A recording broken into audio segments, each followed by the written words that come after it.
Yeah, your autos do so much damage. This Ornn just drops. Wow. Okay. Okay. Okay. Solid.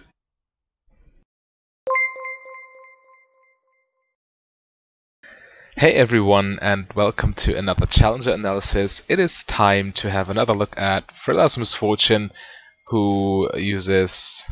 the HUD might be a little bit too small. Who uses Time Warp Tonic and Corrupting Potion with Emax. So this is patch 8.20, and Ezreal has been reworked, but it's not too big of a difference. He's pretty much the same. But now he has a W spell, and he can use this to also make his E hit its target. So it's pretty much a straight buff in my opinion. And he started Doran's shield to deal with Misfortune's poke damage. So let's see how that goes. This should be a rather passive lane with Janna, but still opting for trades. Yeah, you need to make use of your Corrupting Potion stacks, so trade as much as you can and then heal back up while the enemy cannot heal back up. That's the general game plan there. So in case you are unfamiliar with this build and watching a Frilla replay for the first time, this is Arcane Comet Misfortune with Manaflow Band, Celerity Gathering Storm, and Biscuit Delivery and Time Warp Tonic, so he pretty much takes all the mana runes he can, which allows him to spam his E pretty much on cooldown. And it already shows Ezreal inherently has a hard time pushing, and Misfortune with pretty much infinite mana can just push as much as she likes to. So blue team already under that tower there. However, there is currently no vision setup, which might be an issue since the enemy do have a jungler. And well, they're still not going to ward. Alright, I think they know what they're doing. Frilla, by the way, is EU West Challenger with a 68% win rate or something crazy, so he certainly knows what he's doing, and I'm looking forward to be playing this build in my own ranked games. Well, I am already doing it, but I obviously want to play it as good as possible. So this is why I watch his replays at the moment, so I can learn from him, and hopefully you learn something new too. Olaf right now is invading, which is okay, since they see the Kindred top lane. And what they can do with that information is they can set up for a minion crash dive, which means you push in the entire minion wave, and this is 1.5 minion waves, so there will be a lot of time before the turret clears this, and you can use this time to position yourself properly. However, Olaf is pretty far away still, so probably no dive here, but well, obviously they can do that without the risk of getting ganked, since they just saw the Kindred top lane. But generally speaking, if you can go for a minion crash dive, it is one of the most devastating gold swings you can go for, because not only do you, if executed correctly that is, kill the enemy bot laners, but they also lose more than one, most of the time 1.5 minion waves of farm. So you not only put them behind in the sense of that you are getting kills, but they are also missing huge amounts of farm. So one of the most devastating gold swings, as I've said. If you can go for that, go for it, but always execute it correctly. Never dive one by one, but simultaneously with carefully having thoughts about who takes turret aggro and when. Alright, so Ezreal with teleport actually, and Misfortune with heal, which gives them another edge in fighting. Well, Ezreal didn't even go for tier. Alright, these are challenger players, so I guess they know what they are doing, but I would assume you want tier on Ezreal. Oh well. Sheen against Serrated Dirk. Well, to be fair, had he bought a tier, he wouldn't have any means of counterplay, since Misfortune has just bought combat stats that Ezreal didn't. Well, there comes the Kindred gank. Janna doesn't survive, okay. So, flashing his mastery there. So yeah, a little bit of a rough situation. Warding behind him so he doesn't get minion crash dived himself. Yeah, he needs to be very careful there, looking for it. Very smart move. It's obviously better to just miss these minions than to die and then miss these minions. So yeah, you see the Kindred is there. He anticipated it, but got greedy, wasted his flash. But very nice anticipation there. Really, really evidence of his great macro and game knowledge. Well, he is behind in farm right now, but hey, the Janna died and he cannot really do anything about it. But that's the beauty of this build. Even though you win lane, pretty much guaranteed if nothing stupid happens, the Emax allows you to always be relevant, since it's an AoE 60% slow when maxed by level when you put 5 points into it. And this is something a lot of people forget, and I personally like Emax a lot. People argue that Qmax would be better because you get cooldown reduction on your Q with each point you put into it. But the same holds true for E. You get cooldown reduction on E for every point you put into it, and also the slow increases, and the damage, obviously. So this, by the way, is his reasoning behind this build. The massive support you give to your team with your maxed E. And now he is sitting on components for Ghostblade. His build is probably something I should talk about too when I'm at it. And his build is always Ghostblade into Duskblade into Boots of Swiftness or Ninja Tabby. And after this core item build, he then goes for he says most of the time Edge of Night and Serrated Dirk, followed by a Guardian Angel. Yes, he's just sitting on a Serrated Dirk because more lethality. And what he does against tanky teams or against teams that build a lot of Ninja Tabby, he goes for well, after his core build of Ghostblade and Duskblade, obviously, he goes for Rapid Fire Cannon and Infinity Edge, and then for a Guardian Angel. This, by the way, is a build I like better most of the time, simply because the additional attack speed helps while clearing Baron, clearing Dragon, applying pressure to turrets. So I don't know. I'm a fan of attack speed on Misfortune for some reason. That might be I might be biased or have personal preference there, but I don't know. It feels better and it feels stronger for me.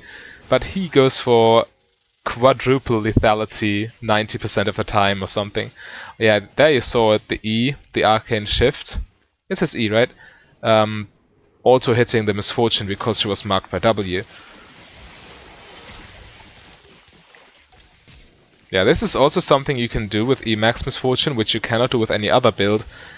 You can pretty much set up your own ultimates, because if the enemy is out of flashes and dashes, they are slowed by 60%, or, well, at level 4, I don't know, at level 4 it might be 48% or something.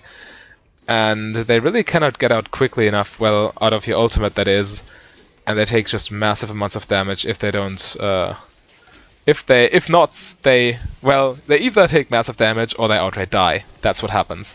Alright, so after this play, set up by the Misfortune herself, no support needed, just E auto. Yeah, E auto is also very nice, but just E and R. Yeah, and this led to them getting first tower. Obviously there was Olaf involved, but the play got initiated by the Misfortune herself. So this, yeah, also it shows how proactive this build is. You can do stuff by yourself. You do not rely on your team that much. Because usually Misfortune doesn't get a good ulti off unless her teammates use some crowd control beforehand. But this build really, yeah. You are back in control, if you know what I mean. Alright, so after this play, which led to a bot turret and a dragon, I'm wondering why Misfortune is going bot lane. I mean, the wave is, yeah, it is pushing towards him, to be fair, but... And there is a skirmish. But generally speaking, after Dragon, especially after Dragon and a turret have been taken, you want to then apply pressure on the rest of the map, which in this case might be top lane, because there's not much to get bot lane, and top lane there's a turret that can just be taken. Oh well. Misfortune, however, going bot lane for... Well, probably she wanted to assist in the fight, and the wave was pushing towards them, so just getting some farm, I would guess. I would have gone top lane, which is probably a mistake. I mean, I'm Diamond, he's Challenger, so there's quite a difference there. And, well, right now, after pushing past river, which is a good rule of thumb, push past river and leave, Misfortune joins mid lane. Yeah, these mid-game skirmishes are what Misfortune is looking for in general, especially with this build, because E is such a useful tool during team fights, especially in the mid-game, when the damage still matters. And as soon as you hit level 7, by the way, you can use it to push waves really quickly, since after Eing the caster minions, they are all in range for one auto attack to die. Okay, they should probably back... Oh, what? I was about to say they should probably back off, but I eat my words. What's happening there? Misfortune half health and still looking for it. How? What? Wow. So the Kassadin ulted. It didn't look like it was on reaction. So Kassadin ulted upwards here, and simultaneously Misfortune laid down her E and ulted right after. Either that was very well predicted, very good reaction, or it was a lucky incident. I don't know. But it worked out. Even Ezreal got killed by it, so massive lead for the Misfortune there. Sitting on a Ghost Blade, no boots yet. Yeah, obviously you take the free objectives. And Rift Herald looks very free right now. I guess, yeah. Wait, no, I'm looking at the wrong... Yeah, 1.8k gold. He should probably back off and spend his gold. Well, he has other plans. Alright. With red buff and blue buff, you obviously want to fight, yeah, but 1,800 gold is way too much in my opinion. Well, as long as it works.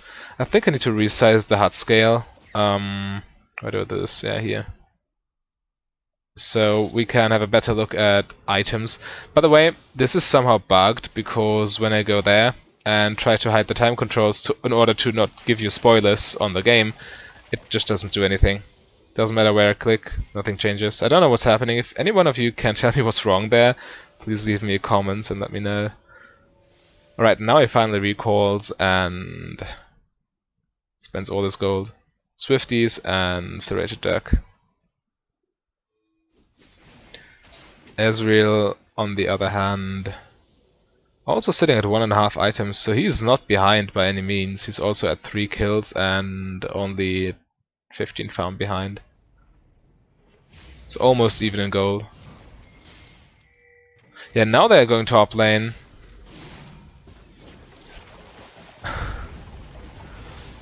Alright, pulling the trigger immediately. I wouldn't have ulted there, I wouldn't have seen that, but definitely a correct ulti. I'm always hesitant ulting champions that have a dash or a blink, such as Kassadin. But in this situation it was apparently correct. And now they take this free turret. And Rift Turret doesn't even take any damage because the turret was destroyed before the charge was completed. Which is good, because now the charge does more damage against this turret. Now this should be an easy turret to take there. Nice and easy.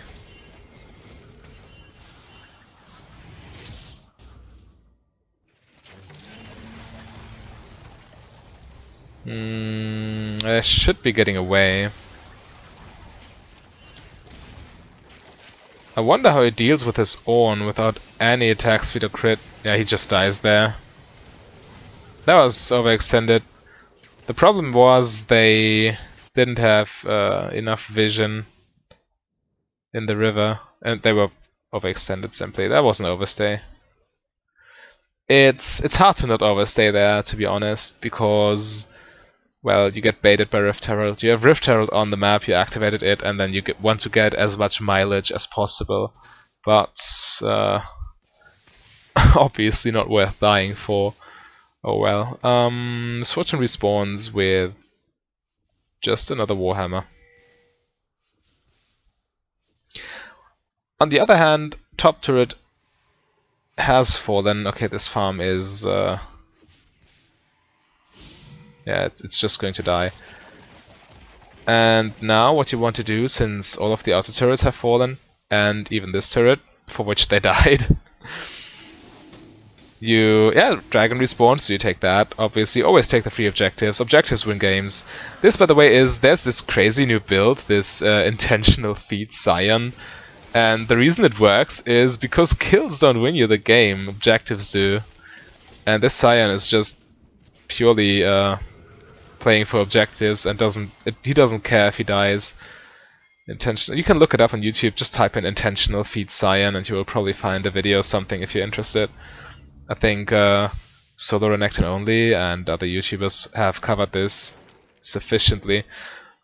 Right now, I'm not a fan of the AD carry being alone, approaching the 20-minute mark. Oh well. Especially in an immobile AD carry. Misfortune is an immobile AD carry, if you have wondered. Now this isn't looking too good either. He's getting the question mark pings already. Yeah, he's not accomplishing much right there. He is applying pressure to that turret, but at the same time, this turret seems... Wait, they are fine. Kassadin died. I thought Kassadin was way ahead of them after LeBlanc. Yeah, okay. He took another turret and... Okay. Trades flashes with the Ezreal. Tried to assassinate him with E plus R. Yeah, Ezreal, not only does he have his flash, but also his blink. So I wouldn't say the chances of this ever working are that high.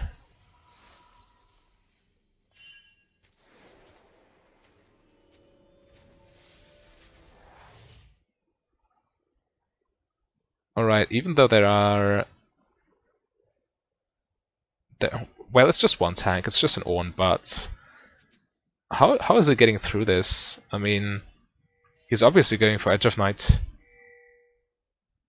Well, we'll see.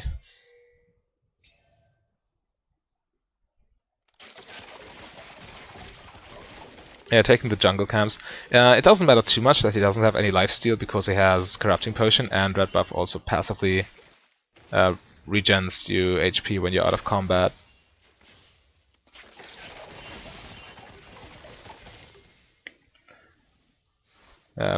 Not a nice situation to be in. Lost all this farm, and has to get the Ezreal space. Well, now the Olaf comes, but the damage has been done. The farm is gone. Ezreal dies though.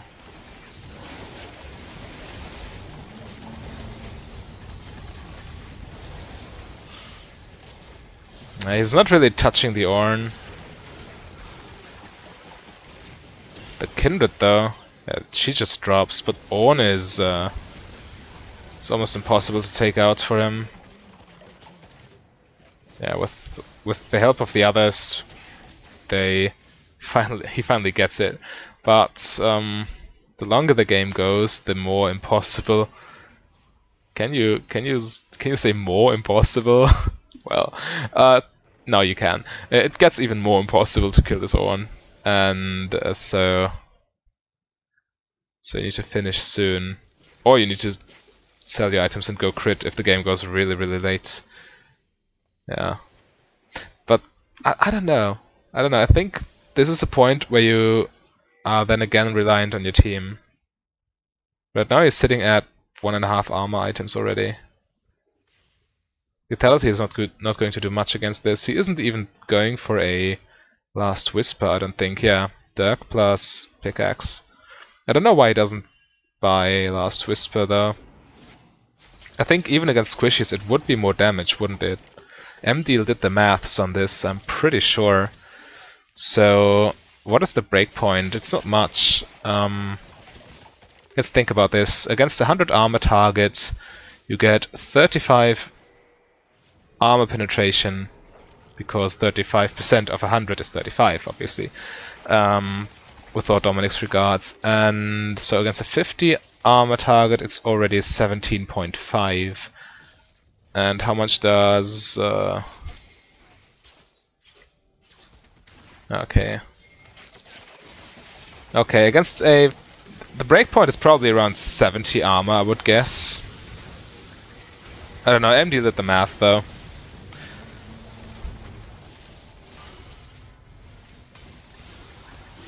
Completely ignored that fight, I'm sorry. I was too busy doing math. Okay, let's look at this again.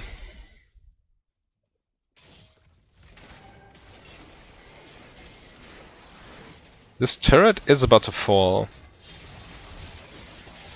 Kindred gets caught out and finished with ulti. Yeah, that was nice. Can I see how much armor Kindred has? I probably can. That would be interesting for itemization purposes. Kindred, yeah, sitting at 63 armor with no items, so... Well, I would say Last Whisper is straight better. Especially when you consider it goes for a serrated dirk as a 4th item. Wouldn't Last Whisper 4th item be way better? Like way better? Well, on the other hand, serrated dirk is fairly cheap, and you get your power spikes sooner. Because I think serrated dirk in and of itself is better than the 1300 Last Whisper component. But, and you get a Guardian Angel earlier, that way. So you could go serrated dirk and then maybe as a last item you sell serrated dirk for a Lord Dominic's regards. That might be an option, I don't know. But he told me that this is his item choice, and I even asked him, hey, why not Last Whisper? And he said, well, he likes the lethality better, and I was like, yeah, but maths, and he was like, I don't care. So, I'm not too sure about this. Yeah, there he goes. Edge of Night, Ghostblade, Dustblade, and Serrated Dirk. So now he has his anti-squishy item build completed. Another Infernal Drake on the map. Accidentally autoing a minion there. Cost him the kill. Yeah, just take the free dragon. I mean, why wouldn't you? Yeah, but W max last, so he is right now at 2 points in W because he maxes it last. So there's really not, and he doesn't have any attack speed items, so there's really not much control over Baron and Dragon. That looks grim.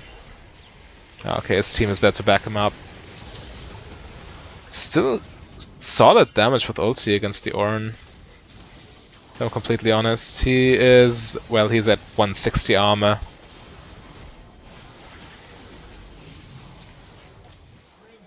Yeah, your autos do so much damage. This Ornn just drops. Wow. Okay. Okay. Okay.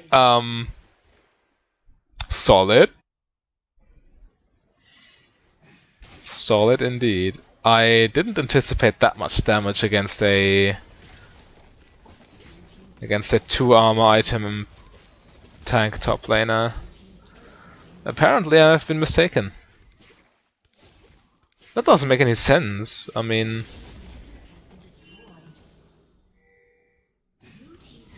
yeah, this lethality stacking seems to be better than I thought. I mean, 16 plus 16 plus 19, quick maths, 32, 51, 60, currently negating 60 armor, which still means Ornn has 100 armor left and blocks half of his damage, because that's how armor works. 100 armor is 50% reduction. Well, 200 armor obviously is not 100% reduction, but I think 75% reduction. But you get the idea. Yeah, now he has his Guardian Angel. So this would be his full item build. And let's see where he goes from there. Why doesn't he take red buff? Okay. Maybe he wanted the Olaf to have it, but I would just take it if I were him. Right. Yeah, right now all you really need to do is push top lane. There's not much you should be doing besides that. Yeah, okay, the Ornn just face tanks the ulti and... Well, yeah, it's... Yeah, okay. It is... The damage is there, I admit it, but... Not sure about this.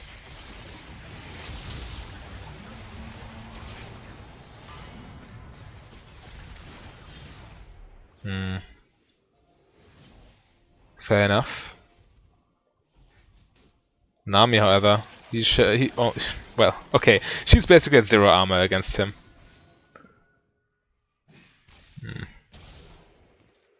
Yeah, this should be game, shouldn't it?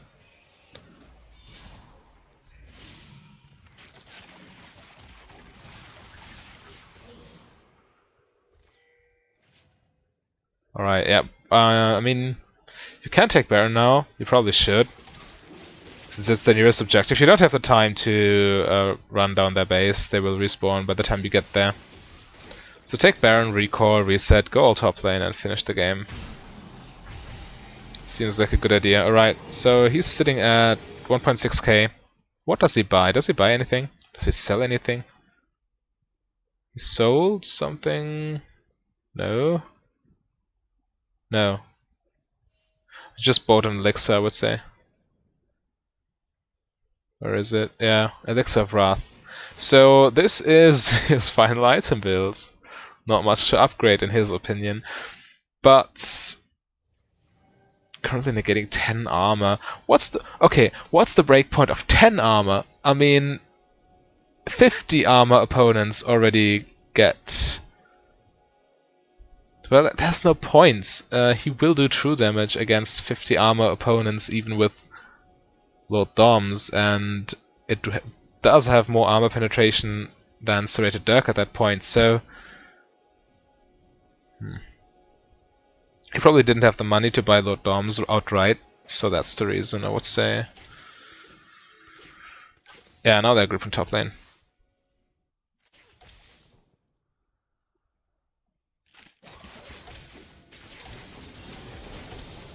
That's probably the low price of Serrated Dirk.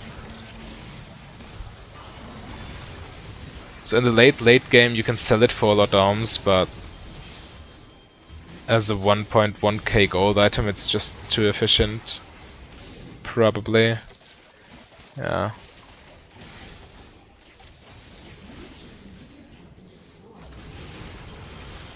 Yeah, that's the game obviously. There's no coming back from this. Okay, so apparently stacking lethality items is better than I thought. Still though. Oh well. I'm just way too astonished right now. I don't even know what to say. But if you found this helpful, leave me a like. And well, what do you think about the itemization? Please let me know. What would you buy? Would you say it is viable? It, well, obviously is. I mean, he's playing it in Challenger.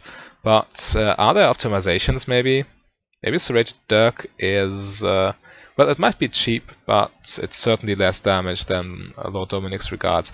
Oh well. But that's a topic for another day. Or, I don't know, for the comment section. Not for me to have a soliloquy about. But I will see you tomorrow.